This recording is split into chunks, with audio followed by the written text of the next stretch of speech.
നിങ്ങൾക്ക് എല്ലാവർക്കും മിസാസ് കിച്ചണിലേക്ക് സ്വാഗതം. ഇന്ന് നമ്മൾ പച്ചക്കപ്പ വെച്ച് 5 മിനിറ്റിൽ തയ്യാറാക്കാൻ പറ്റിയൊരു സ്നാക്ക് ഉണ്ടാക്കുന്നത്. അപ്പോൾ കപ്പ പുഴുങ്ങേണ്ട ആവശ്യമൊന്നുമില്ല. എണ്ണ ചൂടാകുന്ന നേരം കൊണ്ട് നമുക്ക് ഈ സ്നാക്കിന് വേണ്ടിയുള്ള മാവ് പച്ചക്കപ്പ വെച്ചിട്ട് റെഡിയാക്കാം. ഈ സ്നാക്ക് ഉണ്ടാക്കാനായിട്ട് ഒരുപാട് കപ്പയുടെ ആവശ്യമില്ല. ഈ ഒരു കപ്പയുടെ 1/4 ഭാഗത്തോളമാണ് ഞാനിത് ഉണ്ടാക്കാനായിട്ട് എടുത്തത്.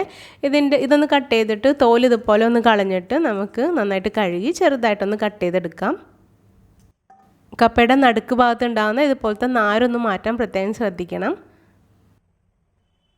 ഏതാണ്ട് 2 കപ്പോളം കപ്പ ഇതുപോലെ കട്ട് ചെയ്ത് നന്നായിട്ട് കഴുകി എടുത്തിട്ടുണ്ട്. ഇതൊരു മിക്സിയുടെ ജാറിലേക്കോ ഇതുപോലത്തെ ഒരു ചോപ്പറിലേക്കോ ഇട്ട് കൊടുക്കാം. ഇതിലേക്ക് നമുക്ക് ഒരു കഷ്ണം ഇഞ്ചി ചെറുതായിട്ടൊന്ന് കട്ട് ചെയ്തിട്ട് ഇട്ട് കൊടുക്കാം. രണ്ടും കൂടെ ഒരുവിധം ഒന്ന് ചതച്ചെടുക്കാം. നമ്മുടെ കപ്പ വടയുടെ ടേസ്റ്റ് ഒന്ന് കൂട്ടാൻ വേണ്ടി ഞാൻ ഇതിലേക്ക് ഒരു 8 വലിയ ചെമ്മീൻ ചേർത്ത് കൊടുക്കുന്നുണ്ട്. നിർബന്ധമില്ല, നിങ്ങൾക്ക് ഇഷ്ടമുണ്ടെങ്കിൽ മാത്രം ചേർത്ത് കൊടുത്താൽ മതി. ചെമ്മീൻ ചെറുതാണെങ്കിൽ ഒരു 10-12 ചേർത്ത് കൊടുക്കാം. ഇനി ചെമ്മീന് പകരം നമുക്ക് ചിക്കൻ വേണമെങ്കിലും ചേർത്ത് കൊടുക്കാം. ചിക്കൻ ആകുമ്പോൾ എല്ലില്ലാത്ത കഷ്ണങ്ങൾ വേണം ചേർത്ത് കൊടുക്കാനായിട്ട്. ഒരു 3-4 കഷ്ണങ്ങൾ ചേർത്താൽ മതിയാകും. ചെമ്മീനോ ചിക്കനോ വേണമെന്ന് യാതൊരു നിർബന്ധമില്ല കേട്ടോ. ഇത് ചേർക്കാതെ തന്നെ അത്യാവശ്യം ടേസ്റ്റ് നമ്മുടെ കപ്പ വടയ്ക്ക് ഉണ്ടാകുമേ. ഇനി ഇതിലേക്ക് ഒരു സവാള കട്ട് ചെയ്തിട്ട് കൊടുത്തിട്ടുണ്ട്. 2-3 പച്ചമുളകും കൂടെ കട്ട് ചെയ്തിട്ട് കൊടുക്കാം. ഇനി കുറച്ച് വേപ്പിലയും കൂടി ഇതിനകത്തേക്ക് ചേർത്ത് കൊടുക്കാം. ആവശ്യത്തിന് ഉപ്പും 1/2 ടീസ്പൂൺ ഗരം മസാല പൊടിയും കൂടി ചേർത്തിട്ട് നന്നായിട്ട് ഇതൊന്ന് അടിച്ചെടുക്കാം. ഇതുപോലത്തെ ചോപ്പറിൽ കുറച്ച് തരിതരിയോട് കൂടിയായിരിക്കും നമുക്കിത് അടിച്ചെടുക്കാൻ പറ്റുക. മിക്സിയുടെ ജാറിലാണെങ്കിൽ നന്നായിട്ട് നമുക്കിത് അരച്ചെടുക്കാൻ പറ്റും. ഇത് 2 വിധത്തിൽ ഫ്രൈ ചെയ്യുന്നുണ്ട്.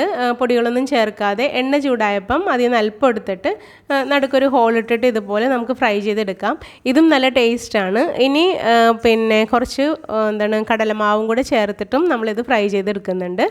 അപ്പോൾ ആദ്യം കടലമാവൊന്നും ചേർക്കാതെ ആണ് കേട്ടോ ഫ്രൈ ചെയ്തെടുക്കുന്നത്. നിങ്ങളിത് ഉണ്ടാക്കുമ്പം 2 വിധത്തിലൊന്നും ഉണ്ടാക്കി നോക്കണേ.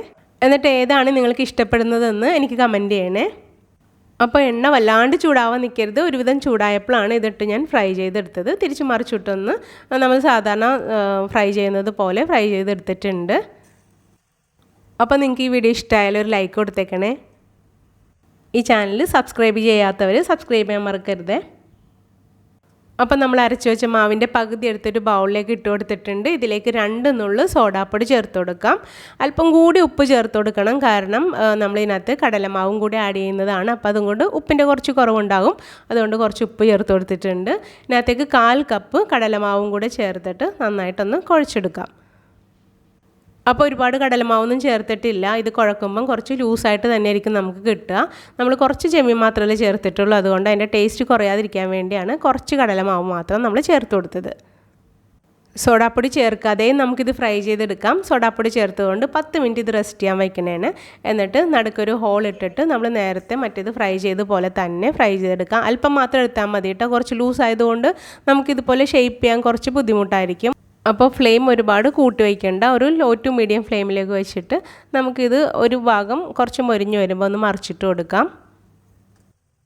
ഒരുപാട് സമയമൊന്നും ഇത് മൊരിഞ്ഞ് വരാൻ എടുക്കില്ല. ഇത് പെട്ടെന്ന് തന്നെ നമുക്ക് വെന്തും മൊരിഞ്ഞും കിട്ടും. ഇനി ഈ ഒരു ഷേപ്പിൽ ഫ്രൈ ചെയ്തെടുക്കാൻ ബുദ്ധിമുട്ടുള്ളവർ ഒരു സ്പൂൺ വെച്ചിട്ട് ഈ മാവിൽ നിന്ന് അല്പം എടുത്തിട്ട് ചൂടായ ഓയിലിലേക്ക് ഇട്ട് കൊടുത്താൽ മതി.